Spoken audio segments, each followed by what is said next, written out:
এই গোপাল, মাথায় লাল ফিতে, চোখ দুটো টানা টানা, কলসিতে জল ভরছে, মেয়েটা কে রে? চিনতে পারছেন না কর্তা? ও সেই ইয়াসিনের বোন শ্রাবণী। বেশ ডাগর ডুগর হয়ে উঠেছে তো, এতদিন আমার চোখে পড়েনি কেন? ইস, চলে গেল রে। কি হলো কর্তা বাবু? বুকটা একবারে হালকা হয়ে গেল রে। দাদার কথা।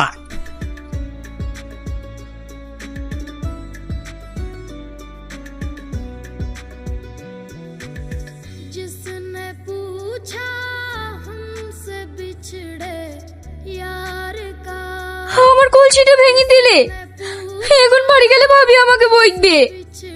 সামান্য একটা কলসি ভেঙে গিয়েছে, তাই এমন করছো? আর আমার ভিতরটা যে ভেঙে চুরমার হয়ে গিয়েছে, তার খবর কে নেবে? জানি না। তুমি কিছু মনে করো না, তোমাকে একটা নতুন কলসি কিনে দেবো।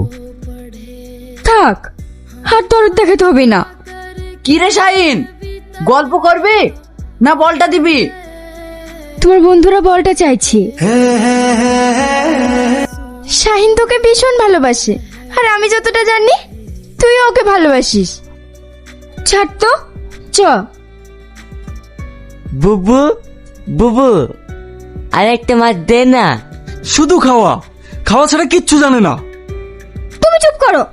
আমার ভাই এক পিস মাছ চেয়েছে, আর তুমি এমন করছো কেন? নে ভাই।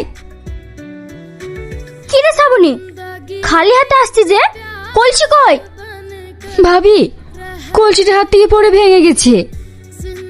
একটা কাজ ঠিকঠাক করতে পারিসনি, কি করিস তুই? বললো তো হাত ফসকে পড়ে ভেঙে গেছে, ও কি করবে? কি করবে? বাড়িতে এক ফুটে পানি নাই, আমি এখন পানি কোথায় পাবো? ভাবি, ওর কোনো দোষ নেই, কলসিটা আমার সাথেই ভেঙে গিয়েছে। এই নিন নতুন কলসি। ও, আমি আগেই বুঝতে পেরেছি, ওই নগরের সাথে আড্ডা মারতে গিয়ে কলসি ভেঙেছে।